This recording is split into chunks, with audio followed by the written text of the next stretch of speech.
Queridos, a graça e a paz do Senhor, amém? Vocês estão bem? Choveu hoje, não? Quase nada, né? O dia inteiro. Mas é bom, né? Pelo menos a gente escapa um pouquinho do calor, que nesses dias está pegando firme, né? Muito interessante a temática, não é? Desse mês, ou desses 2 meses do início do ano, de pensar sobre, na verdade, do ano todo, não é? Mas liderar bem o caráter. Existem muitas definições de liderança, você deve saber disso, não é? Uma delas é que liderança é a capacidade de você fazer com que pessoas façam aquilo que você não quer fazer. Já viu essa definição? É a pior de todas, não é? Liderança, a capacidade de fazer com que outras pessoas façam o que você não quer fazer. Essa é a pior definição de liderança e, na verdade, essa é a definição daquelas pessoas que não são chamadas de líderes, são chamadas de chefes, né? O chefe, existe uma diferença cruel, gigante entre o líder e o chefe. O chefe manda fazer, o líder, ele inspira e normalmente ele está junto, né, no processo. Isso é maravilhoso. E interessante essa ideia do liderando bem, especialmente o tema que vocês estão trabalhando nesses 2 primeiros meses, a questão do caráter. Porque se a gente delega, ou se a gente abre mão da questão do caráter nosso, pessoal, para que a gente tente fazer com que outros façam aquilo que a gente deva fazer, ou seja, se a gente quer que o caráter seja terceirizado para outras pessoas, já vou te explicar isso melhor, a gente vai ficar muito mal na fita, não é? A gente vai ficar muito mal nessa experiência de vida. O caráter é algo que eu e você precisamos, de uma forma muito objetiva, muito clara, encarar. Eu e você precisamos entender o que é caráter, especialmente o que é caráter cristão. Eu gostaria que nós pudéssemos então, nesse tempo aqui, nessa noite, entender a partir da palavra aquilo que o fruto do Espírito nos desafia a trabalhar, ou como liderar bem o nosso caráter a partir do fruto do Espírito. Abra sua Bíblia no Evangelho de Lucas, capítulo de número 6, porque Gálatas 5, 22 e 23 você conhece de cor, não conhece? O que está escrito em Gálatas 5, 22 e 23? Mas o fruto do Espírito é...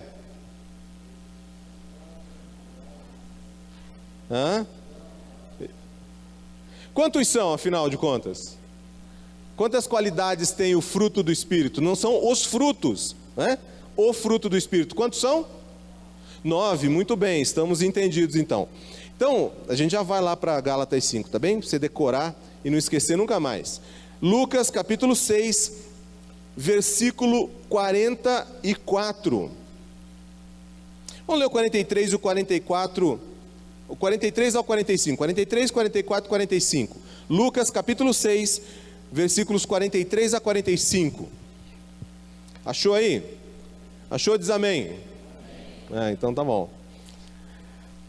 Lucas capítulo 6, versículos 43 a 45. Não há árvore boa que dê mau fruto, nem tampouco árvore má que dê bom fruto. Porquanto cada árvore é conhecida pelo seu próprio fruto. Porque não se colhem figos de espinheiros, nem dos abrolhos se vindimam uvas. O homem bom, do seu bom tesouro do coração, tira o bem. E o homem mau, do mau tesouro tira o mal. Porque a boca fala do que está cheio o coração. Essa parte final você já sabia, já deve ter falado várias vezes, né? Porque a boca fala do que está cheio o coração. Mas olha o que vem antes. O homem bom do bom tesouro do coração tira o bem. O homem mau do mau tesouro tira o mal. Porque a boca fala do que está cheio o coração. Bom, olha só, se a gente fosse, eu não vou fazer um estudo bíblico, tá bem? Mas a partir da palavra eu quero que você entenda alguns conceitos que ajudam a gente a entender como liderar melhor a nossa vida, como liderar melhor o nosso caráter, como liderar melhor essa ação do Espírito Santo na nossa vida. Nós precisamos entender, não é, que muitas vezes nós temos que, quase que inconscientemente, a tentativa de colocar nos outros a culpa pelas coisas que acontecem na nossa vida. É ou não é assim? Acontece alguma coisa, a primeira coisa, alguma coisa errada que a gente faz, a primeira tentativa nossa é escolher alguém que foi o culpado porque aquilo aconteceu. Não é assim? Quantas vezes do dia 1º até hoje, dia 25, você assumiu um erro que você tenha feito? Falou assim, fui eu que quebrei o copo, fui eu que queimei o arroz, fui eu que, sei lá, perdi alguma coisa. A gente não faz isso, a gente sempre arranja uma desculpa, não é? Se é o arroz, a gente fala, pois é, também essa panela, né? A culpa é da panela, a culpa é do fogo, a culpa é do fogão, a culpa é do arroz, não eu, não é? Se quebra o copo, a culpa é porque o copo estava no lugar errado na mesa, não é? Não foi você que destabanado ou sem atenção bateu no... Não, quem é que deixou esse copo aqui? Ou seja, a culpa não é sua, alguém causou aquilo em você. É um exercício quase instantâneo. A gente não gosta de assumir os reveses, a gente não gosta de assumir o que acontece que foge ao nosso controle. A gente precisa entender isso. Isso é a primeira coisa. Por quê? Porque se a gente tenta colocar no outro a culpa daquilo que acontece em nós, a gente está terceirizando. Por isso que eu brinquei com o conceito de liderança logo agora. Porque se a gente tenta tirar a nossa responsabilidade daquilo que acontece conosco e já imediatamente procura alguém para colocar a culpa, a gente não está liderando. A gente não está entendendo a nossa vida como algo que está sob a nossa guarda. Então olha só, primeiro a gente precisa entender. Você talvez já deva ter ouvido dizer, até tenha dito, tal pessoa não tem caráter. Já falou isso? Já pensou nisso? Bom, impossível, todas as pessoas têm caráter. Ela pode ter um bom caráter ou um mau caráter. Mas todos nós, todas as pessoas do mundo têm caráter. Porque o caráter são os traços, as qualidades que nos constituem.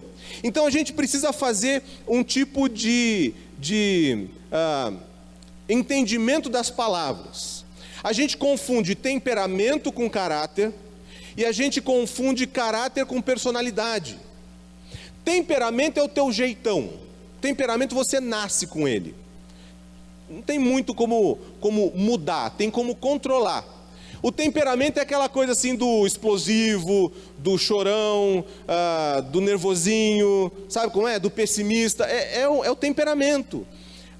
Talvez se você já fez, aqui na igreja já fizeram o CDV, o CDV, quem fez CDV sabe que tem um teste dos temperamentos. Você lembra disso? Você fez? São 4 temperamentos, não é? Melancólico, fleumático, sanguíneo e colérico. Tentaram resumir nesses 3 temperamentos. O fleumático é aquele sujeito mais tranquilo, quase preguiçoso, né? Mais tristonho e tal. O melancólico também tende para a tristeza, né? Mais calmo, mais introspectivo. O colérico é o sujeito que briga com todo mundo, mais crítico. O sanguíneo é o sujeito que quer mudar o mundo num único dia, né? Quer fazer tudo de uma vez só. Isso é temperamento. Não tem muito como mudar, tem como controlar. Só que temperamento não é caráter. Caráter são as reações, os hábitos, os comportamentos, as reações que a gente tem diante da vida. Isso é importante você entender. Desde o momento em que você é gerado, você está lá no útero da sua mãe, você já começou a ter o seu caráter desenvolvido. Porque o caráter são os traços que definem a forma como nós reagimos ao mundo. Tá certo? Tá entendendo isso? Então, por exemplo, a gente pode desenvolver traços na nossa vida que constituem a nossa personalidade, que é o que nós somos, não é? Como um modo da gente entender os nossos desejos, o que está acontecendo lá fora, e que não deixam com que os nossos desejos se realizem. Vou explicar. É um momento de definições para você entender a palavra. Deixa eu dizer para você, vou trocar em miúdos em exemplo. Quando você vê uma criança que chega no mercado e sempre na prateleira de baixo estão os chocolates, as balas, os brinquedos, as coisas coloridas, né? Você não enxerga, mas a criança enxerga. Daí ela quer um chocolate. Aí você fala o quê? Não. O que a criança faz? Não, ela olha para você e fala, sim, mamãe, que bom. Não é? Claro que não, né? Ou, na maioria das vezes. Ela se joga no chão, não é? Algumas fingem que estão sendo espancadas, não é isso? Chama o segurança, minha mãe está me batendo, não é? Ou seja, nós vamos repetir isso para o resto da vida se nós não entendermos como que nós podemos liderar o nosso caráter. Da mesma forma como nós temos o desejo de chocolate, ou de bala, ou de brinquedo, ou de Kinder Ovo, qualquer outra coisa lá, e fazemos maior bagunça porque o nosso desejo foi negado, no resto da nossa vida nós vamos continuar tendo desejos, certo? E o nosso caráter é como que esse impulso, essa vontade, esse desejo, ele vai ser trabalhado, controlado, transformado em outra coisa. Eu não sei se você já viu, ou se você é dessas pessoas que tem desejo de ter as coisas, mas não tem dinheiro para ter as coisas, né? E aí você chega lá, você fala assim, eu quero essa Ferrari, né? Sei lá, não, mas muito alto, né? Não, eu quero, sei lá, eu quero um chocolate. Tá bom, vamos baixar o negócio, né? Eu quero um chocolate. Aí você enfia a mão no bolso, tira lá uma moeda de 50 centavos, fala, ixi, não dá para comprar um chocolate. O que você faz? O que você faz vai ser a amostra do teu caráter. Pode falar, nossa, mas caráter não é aquela coisa assim do sujeito ser, né? Cara de quem tem caráter. Não, caráter é o modo como eu aprendi ou como eu consegui entender como reagir ao mundo. Bom, a pessoa pode falar assim, realmente esse negócio que está aí não é nem chocolate, isso é gordura com corante e aromatizante. Que bom que eu não tenho dinheiro para comprar. É assim que você faz, não é? Você racionaliza, outra pessoa fala assim, meu Deus, me empresta R$4, R$5, sei lá quanto é que está o chocolate, R$6, né? Me empresta porque eu preciso comprar chocolate. Não é uma forma diferente de reagir? Outro não pede para ninguém, o que ele faz? Nossa, não encontrei nada nesse mercado para comprar. Você está entendendo? Ele teve a negação do desejo. De um lado, ele pode ficar nervoso. De outro, ele pode racionalizar e entender que o chocolate não é essencial para a existência humana. E de outro, ele pode roubar o chocolate que ele tanto quer. Isso são exemplos de caráter. Você percebeu então o que é caráter? Temperamento é o teu jeitão. Se você for explosivo, você vai chutar a gôndola, entendeu? Espalhar o chocolate pelo mercado, vai chamar o gerente e falar que é um absurdo o preço do chocolate, entendeu? Se for sanguíneo, vai ser mais ou menos nessa toada. Se você for fleumático ou melancólico, você vai ficar triste. Falar, vida, ó azar, ai meu Deus, não tenho dinheiro para chocolate. Aí você já sai do mercado triste, aí você nem vê que você está atravessando a rua, entendeu? É assim, a gente é assim. A gente é meio louco, né? Todos nós somos, né? Diz o ditado que de médico e louco todo mundo tem um pouco, né? Então, eu preciso que você entenda isso, porque o texto que nós lemos, ele dá exatamente essa definição. O homem bom, do seu bom tesouro do coração, tira coisas boas. Mas o homem mau, do seu mau tesouro, tira coisas ruins, coisas más, maldade, malícia. A gente precisa entender que há algo que nos transforma nessa essência. Você fala assim, tá bem, mas eu aprendi, e eu já aconselhei crente, assim, crente que você vê na igreja e fala, gente, esse sujeito é um santo, né? E aí quando você vai para o gabinete, e o sujeito começa a conversar e contar como é a vida dele. E aí você vê que mesmo ele parecendo um santo, o caráter dele ou dela não foram tocados pelo poder da ação do Espírito Santo de Deus. Percebeu? E aí então ele vai lá e fala, louva a Deus. Mas quando ele tem problema, ele fala assim, olha, eu aprendi com meu pai e a regra da minha vida é assim, eu não confio em ninguém. Não confio em ninguém. Mas como é que você vai viver sem confiar em ninguém? É impossível. Você precisa confiar em alguém. Você precisa trocar essa capacidade de relacionamento com outras pessoas. Aí o sujeito fala, não confio em ninguém porque, inclusive meu pai já me passou para trás várias vezes, me ensinando que eu não posso confiar em ninguém.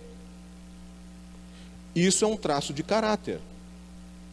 E aí você fala assim, pai, eu confio, não confio, Deus, só se o Senhor mostrar alguma coisa aí, porque eu não confio em ninguém, nem em Deus, vai afetar teu relacionamento com Deus. Então, presta atenção, há uma coisa chamada caráter cristão. Se você aceitou a Jesus como Senhor e Salvador, você é apresentado a uma outra forma de viver, de encarar o mundo, de se relacionar com as pessoas. Você é apresentado a um modo diferente de conceber a sua própria existência, com valores diferentes, com uma perspectiva diferente, com algo que nasce no teu coração, como o próprio Jesus fala, com uma pequena semente que plantada se transforma numa grande árvore, e assim é o reino de Deus. Quando você aceita Jesus como teu Senhor e Salvador, é plantado, é semeado no teu coração o reino de Deus. E esse reino de Deus vai dar fruto. E o fruto do reino de Deus no teu coração é o fruto do Espírito. O fruto do Espírito, abre então, você está com a Bíblia aberta, né? Vai lá para Gálatas 5, 22 e 23. Esse reino de Deus, que como uma pequena semente é plantada no teu coração, e ela germina, ela cresce, ela se transforma e transforma quem você é. Gálatas 5, 22 e 23. Mas o fruto do Espírito é, vamos falar junto? Amor, alegria, paz, longanimidade, benignidade, bondade, fidelidade, mansidão, domínio próprio. Contra estas coisas não há lei. Nada te impede de praticar essas coisas. 9 qualidades de algo que nós chamamos de caráter cristão. Caráter cristão é entender como responder ao mundo, isso é importante, como responder ao mundo tendo sido novo nascido, feito de novo, criado novamente em Jesus Cristo. O apóstolo Paulo vai dizer, aquele que pecava não peca mais, aquele que roubava não rouba mais, aquele que adulterava não adultera mais. Há uma transformação, uma mudança de vida. E aí, você fala assim, tá bem, mas o que isso tem a ver com liderar o caráter com foco ou a partir dessas qualidades do fruto do Espírito? Eu e você precisamos assumir a responsabilidade sobre o tesouro que está no nosso coração. Que tesouro há no teu coração? Qual o tesouro que você tem guardado no seu coração? Não é isso que nós lemos em Lucas 6? Do bom tesouro tira boas coisas, do mau tesouro tira coisas más, coisas ruins. O que você tem entesourado no teu coração? O que você tem guardado no teu coração? Quais são esses valores essenciais que há no teu coração e que podem muito bem ser um bom tesouro ou ser um mau tesouro? Aquilo que nós guardamos, aquilo que nós acumulamos em nós, aquilo que nós vamos entesourando como valores importantes para nós, vão determinar a forma como nós vivemos, os resultados que a gente vai ter como resposta da vida e especialmente o nosso relacionamento com Deus. Se o tesouro do nosso coração for um tesouro ruim, forem valores que não tem nada a ver com o fruto do Espírito, ou se forem o oposto do fruto do Espírito, não é? Qual que é o oposto do ódio? Ou o oposto do amor? Já dei a resposta, né? Ai, meu Deus. Isso que dá a pensar rápido demais, né? Qual é o oposto do amor? Ah, mas não é não.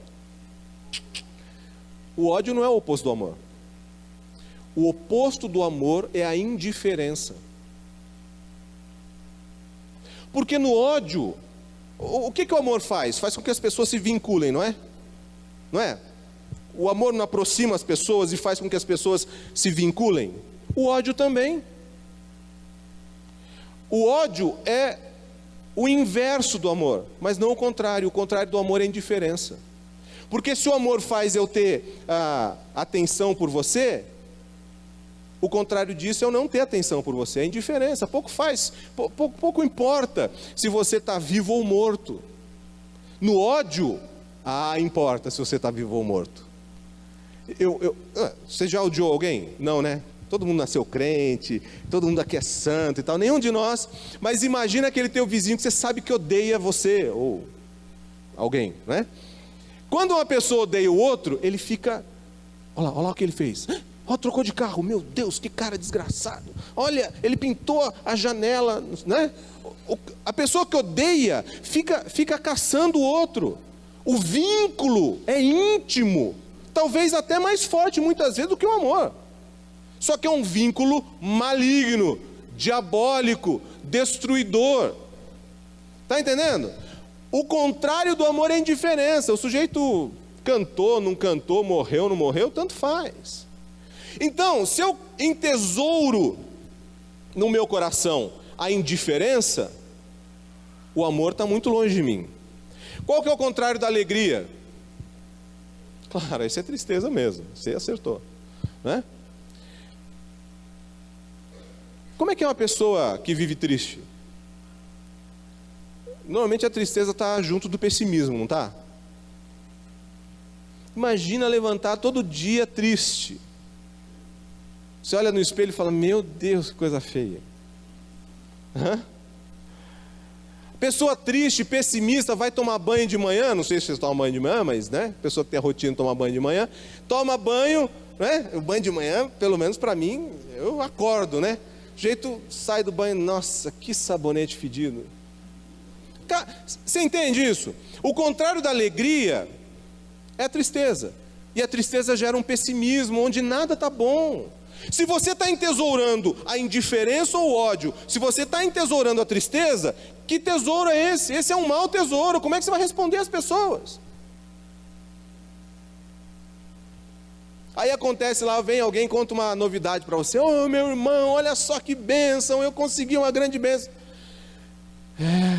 Pois é, meu irmão, a vida é dura mesmo, né? Eu estou te contando que eu consegui. É assim mesmo, a vida é... Né? Eu conheci gente assim, né? Enfim, você precisa entender, e é isso que eu quero que você entenda aqui. A gente já entendeu o que é temperamento, caráter, certo? a gente está falando de caráter cristão, do bom tesouro que você pode entesourar no seu coração. E esse bom tesouro, ele tem uma base sólida na rocha que é Jesus Cristo. O apóstolo Paulo vai falar isso com muita propriedade em Efésios 4, quando ele diz que o nosso alvo, a nossa perfeição, o nosso trabalho, a nossa vontade é alcançar o que? Efésios 4:12. A medida da estatura da plenitude de Cristo. Uau! Eu acho que essa é uma das frases que mais mexem comigo em todo o Novo Testamento. A medida da estatura, do tamanho, da plenitude de Cristo. Cristo era pleno do poder de Deus? Ou era mais ou menos? Cristo era pleno ou era mais ou menos? Era pleno, era o cara, não é? A mulher vai lá, encosta na orla da veste dele e curou. Ele não precisa nem falar nada. Agora, a medida da estatura da plenitude de Cristo. Esse é o alvo do nosso caráter cristão. Esse é o nosso alvo do nosso envolvimento com Jesus. Esse é o nosso alvo para entender o que Deus quer fazer em nós. O nosso caráter pode então recorrer a Gálatas 5:22 para entender como que a nossa vida pode ser transformada pelo poder de Deus. Quantos traços desse fruto do Espírito? 9. Eu não sei se você já percebeu, ou se você já estudou isso, talvez já deva ter estudado, que eles têm 3 aspectos, ou 3 expressões distintas nesses 9. Expressões de relacionamento, expressões de serviço ou de ação no mundo e expressões de maturidade. As 3 primeiras qualidades, presta atenção nisso, as 3 primeiras qualidades do fruto do Espírito são amor, alegria e paz. Paz e amor, alegria e paz, amor, paz e alegria, paz, alegria e amor. Essas 3 características, elas estão vinculadas a relacionamentos. Se você quer ter relacionamentos saudáveis, amor, alegria e paz. Amor, porque amor é a escolha de fazer o bem e proporcionar a alegria a outras pessoas sem esperar nada em troca. Amor é a capacidade de eu apreciar as outras pessoas. Amor é relacionamento. Amar a Deus sobre todas as coisas e ao próximo como a si mesmo. Isso é uma área do nosso caráter que precisa ser aperfeiçoada por Deus. Por quê? Eu preciso aprender a me amar assim como Deus me amou e enviou seu Filho unigênito por mim. E eu preciso, nesse amor de Deus, entender que eu amo também. Mas eu preciso entender que aquele que está ao meu redor precisa desse amor também. Relacionamento. Alegria é relacional. Alegria é essa capacidade de entender que a vida vale a pena. Alegria não é só felicidade, não é só rir da piada. Percebe? Alegria é uma sensação de contentamento. Paulo diz: eu aprendi a estar contente tanto na fartura como na penúria, em perseguição e segurança. Se nós cultivamos nesse nosso tesouro a alegria, nós entendemos o contentamento. E o contentamento é: hoje tem chocolate, que bom. Hoje não tem chocolate, que bom. Não é comodismo, mas é entender que Deus me criou, me chamou, me salvou, caminha comigo, me abençoa, me sustenta, está zelando pela minha vida. O que mais eu preciso? O que mais você precisa? Alegria, contentamento. Sensação de plenitude traz a paz? Sensação de estar bem com todas as coisas. Sensação de uma segurança da presença e do poder de Deus. Amor, alegria e paz são relacionais. Deus se relaciona comigo e me dá a segurança da certeza de que Ele cuida de mim. Estou em paz. Deus provê as minhas necessidades, por isso eu estou alegre. Deus me amou de uma tal forma, por isso eu posso amar você. A segunda expressão que eu disse para você são expressões de serviço ou de ação no mundo. O que é longanimidade? Ânimo longo. Ou paciência. Paciência. Você já teve uma experiência de ter que exercer paciência? Constantemente a gente precisa disso. E você já se deu mal por não ter paciência e fazer algo que não era da vontade de Deus? Assim, quase sempre. Não é? Então, a gente precisa ter paciência porque muitas vezes as coisas não acontecem na hora que a gente quer. Se o nosso caráter é impulsivo, se a impulsividade tomar conta do nosso caráter, a gente vai sair por aí colocando os pés pelas mãos. E a gente vai querer resolver as coisas antes de perguntar a vontade de Deus, antes de consultar a vontade de Deus, antes de entender a partir da própria palavra o que é a vontade de Deus para mim. Entenda, paciência é um traço do caráter do cristão. Benignidade, o que é benignidade? Qual a diferença entre benignidade e bondade? Você já pensou nisso? Não parece a mesma coisa? É mais ou menos a mesma coisa, sim. Mas benignidade, ela tem mais a ver com um movimento de dentro para fora. A gente pode chamar de empatia, benignidade. Benignidade é essa a sensação de que eu posso e quero te ajudar. Tá bem? É um sentimento benigno, ao contrário do sentimento maligno, não é? Eu quero destruir você. Esse é o sentimento maligno. Benignidade, o sentimento de que eu posso e quero te ajudar. A gente pode traduzir isso por empatia. E bondade é a ação da benignidade, é a generosidade. Agora, tem muito crente que só quer para si. E quando tem, não é generoso. Percebe? É um traço de caráter, que não é o caráter cristão. Longanimidade é paciência, benignidade é empatia e bondade é generosidade. Expressões de um caráter que se relacionam com o mundo. E o terceiro, expressões de maturidade, fé.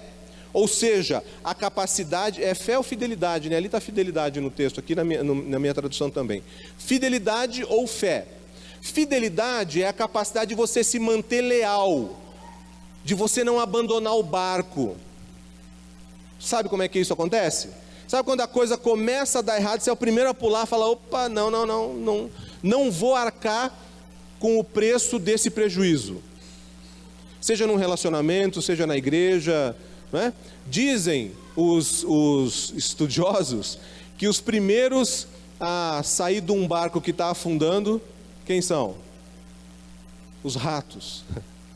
Sabia disso? Eu nunca sofri naufrágio. Mas diz que num naufrágio, quando a coisa começa a afundar, os primeiros a fugir são os ratos. Quem é o último que sai do barco? É o capitão. Grande diferença de caráter, não é?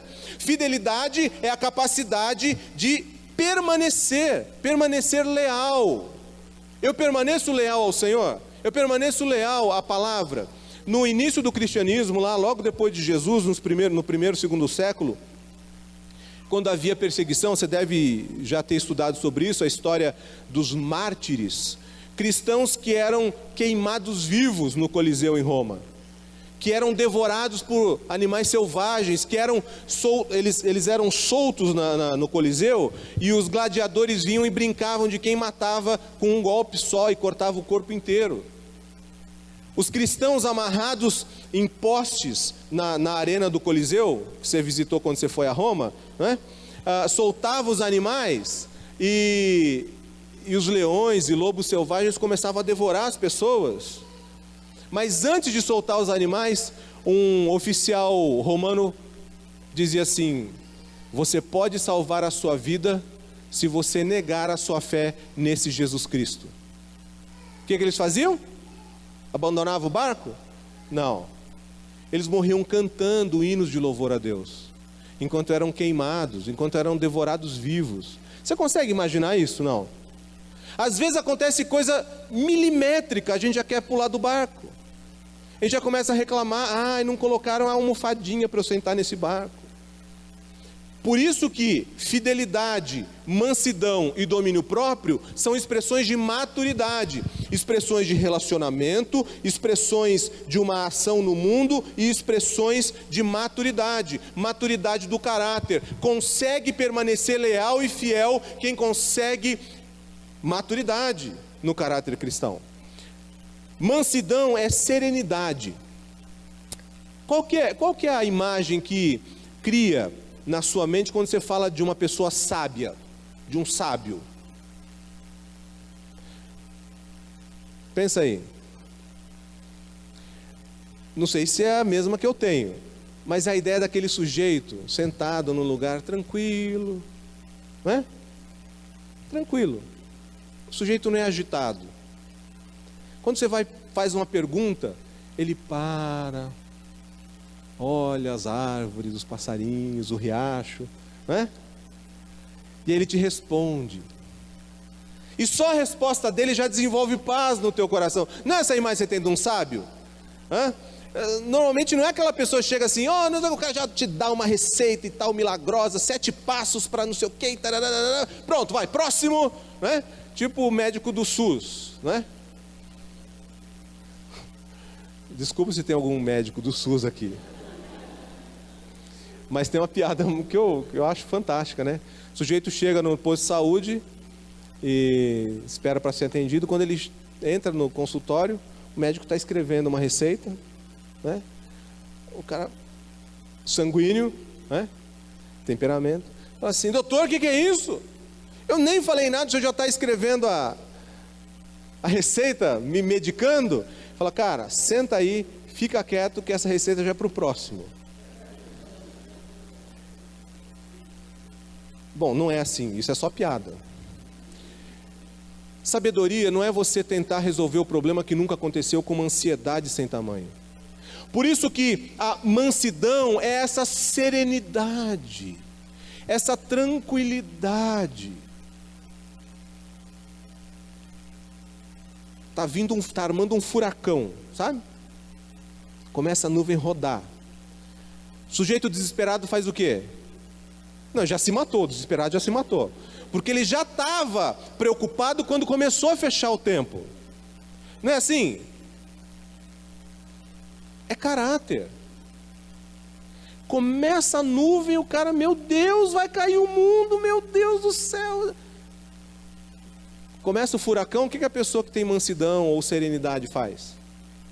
Ela olha em volta, vê onde ela pode se esconder, para onde ela pode ir, e ela faz. O sujeito que é desesperado, ele já saiu, já bateu o carro, e aí já perdeu a chave, daí já não sabe mais para onde ir, não é assim? Desesperado. Por isso, maturidade me dá essa capacidade de permanecer, fidelidade, essa lealdade de permanecer, essa mansidão que gera essa serenidade, e lógico, o mais difícil de todos. Por isso está por último. Paulo era o cara, hein? Imagina se ele coloca domínio próprio no início, a gente desistia já de cara, né?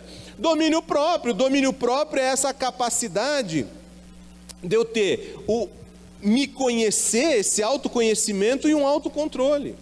É quando, vai dizer John Wesley, a palavra e o amor de Deus me inundaram de uma tal forma, tão presentes em cada célula do meu corpo, que eu não consigo pecar. Você imagina um jeito disso?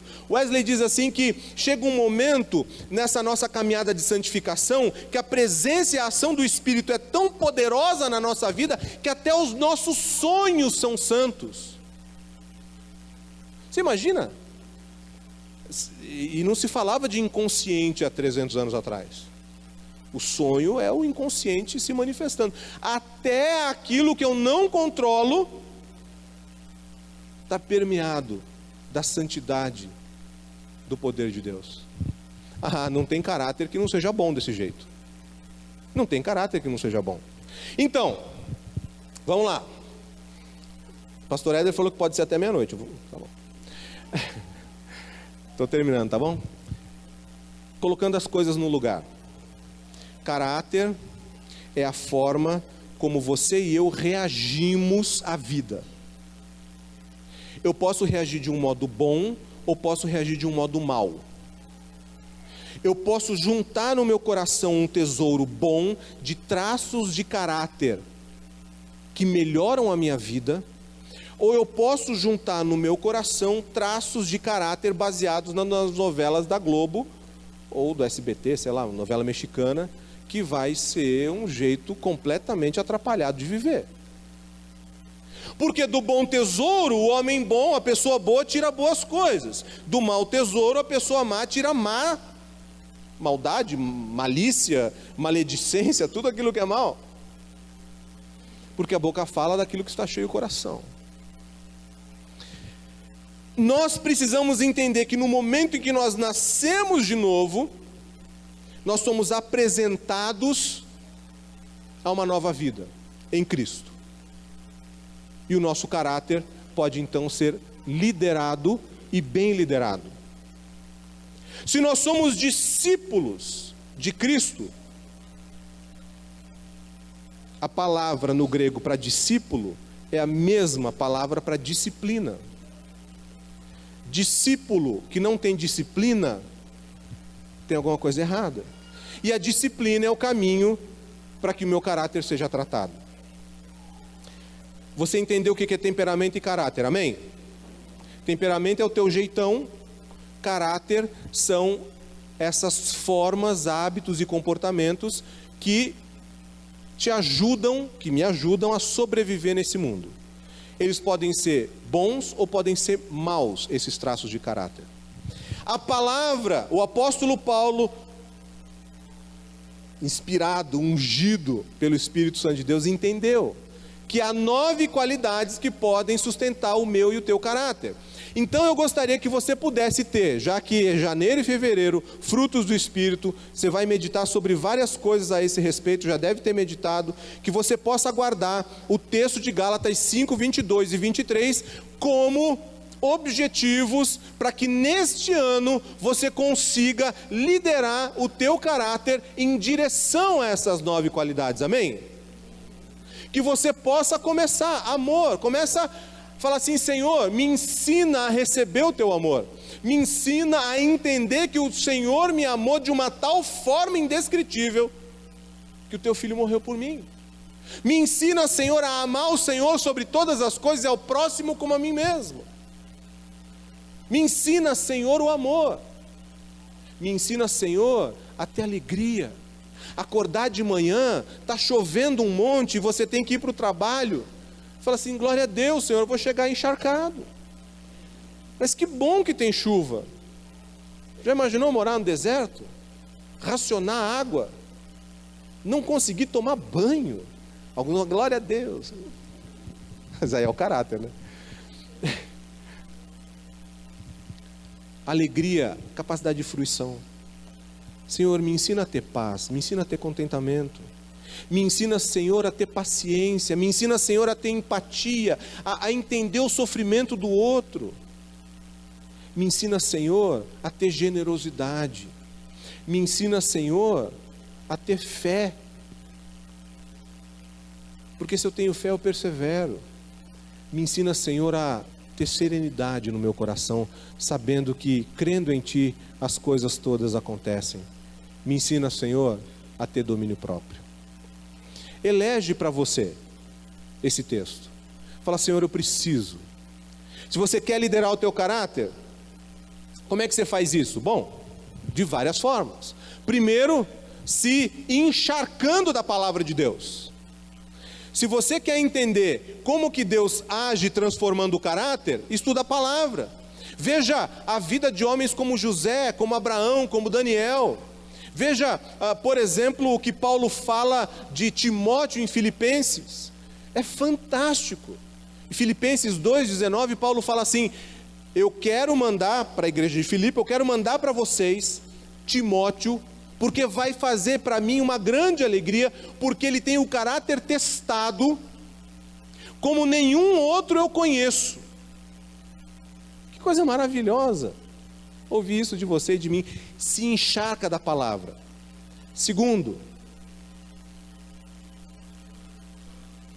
busca a presença do Espírito Santo. A ação do Espírito Santo santifica. E santificação é o caminho da maturidade em Cristo. E terceiro, que você possa tomar decisões em direção a um caráter em Cristo, a um caráter transformado, cheio da palavra, pleno da presença do Espírito Santo, e que isso transforme a tua vida. Para que você não fique mais esperneando quando qualquer negação acontece na tua vida. Para que você não fique perdendo tempo com reclamação no meio de coisa que não pode ser mudada. Está chovendo? Está chovendo. O que você faz? Ou você volta a dormir, ou você sai na chuva, ou você arranja uma capa, ou você arranja um guarda-chuva, alguma coisa tem que fazer. Mas agora ficar reclamando o dia inteiro porque se molhou, não dá. É perda de tempo. Deixa a ação de Deus te mostrar uma vida de alegria. Deixa a ação do Espírito Santo te mostrar uma vida dessa maturidade, onde o controle, esse domínio próprio, esse controle das emoções, esse controle das tuas decisões, essa liderança sobre o teu caráter, em direção a Jesus Cristo, te levam para uma experiência de uma vida plena e abençoada. Espero que você tenha, ou melhor, espero que eu tenha conseguido te dar algumas pistas a partir desse texto, porque é um texto que me incomoda, viu? Eu tive um pai bastante severo, né? Alguns conhecem meu pai, o pastor Éder conhece bem meu pai, pai muito severo, né? E quando a gente tem pais muito severos, a gente sempre tenta tirar a culpa de cima da gente, né? Não fui eu. Quem foi? Não fui eu. Não fui eu. Né? E se a gente fica terceirizando aquilo que a gente tem que fazer, a gente não cresce. Deus me ensinou isso, eu precisei aprender. Eu precisei ter a minha vida transformada. Mesmo tendo nascido num lar cristão, eu precisei ter uma experiência pessoal com Jesus Cristo. E isso transforma a gente. Que Deus abençoe você. E você entenda que você pode liderar o teu caráter. Você pode liderar a forma como você responde à vida e ao mundo. Que Deus te abençoe. E esse ano 2017 seja tempo de maturidade e de experiências profundas com o Senhor. Feche os teus olhos, vamos ter um momento de oração.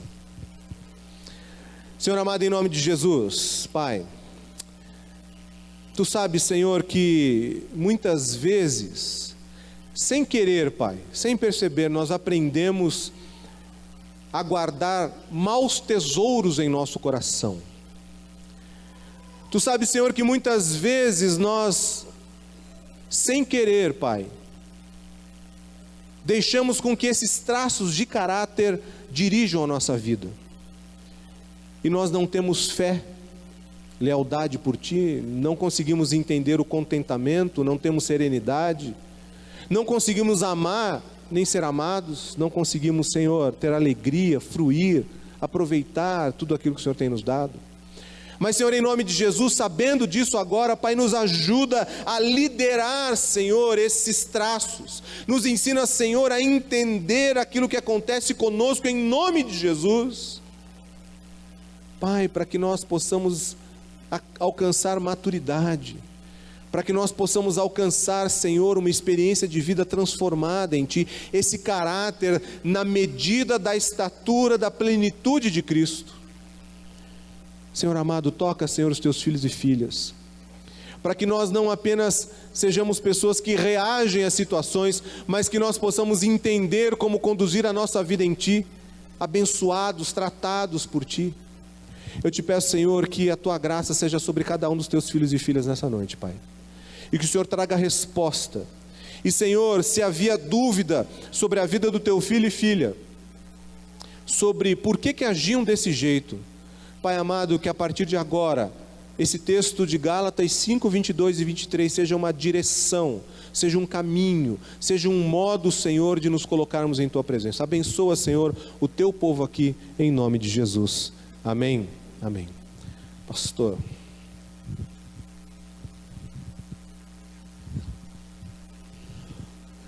Você foi abençoado, meu querido? Graças a Deus, né? Vamos orar.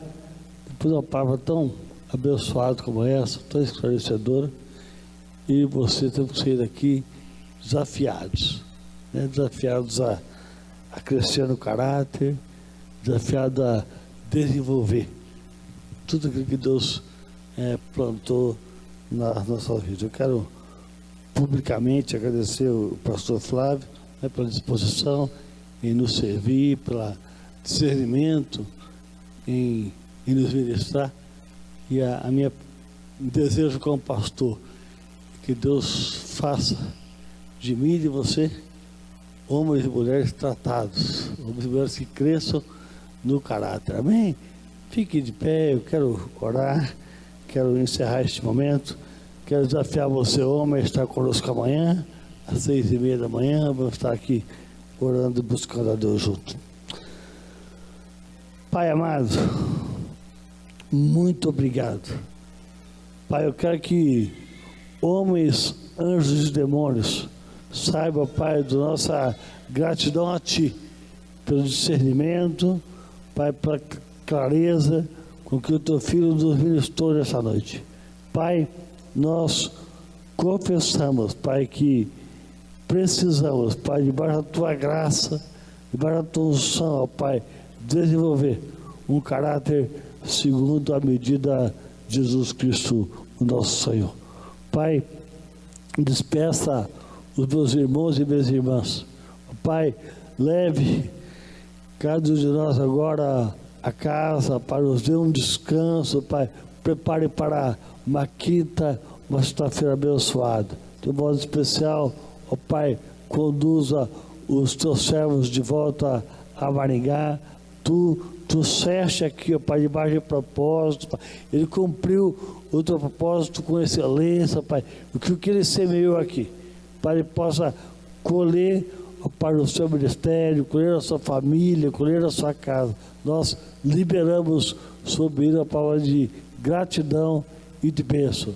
Agora, dispensa o Teu povo com o amor infinito do Pai, a graça redentora do Filho e a comunhão do Espírito nos conduza em nome de Jesus. Amém, amém. Vai na bênção, meu querido, vai na paz em nome de Jesus.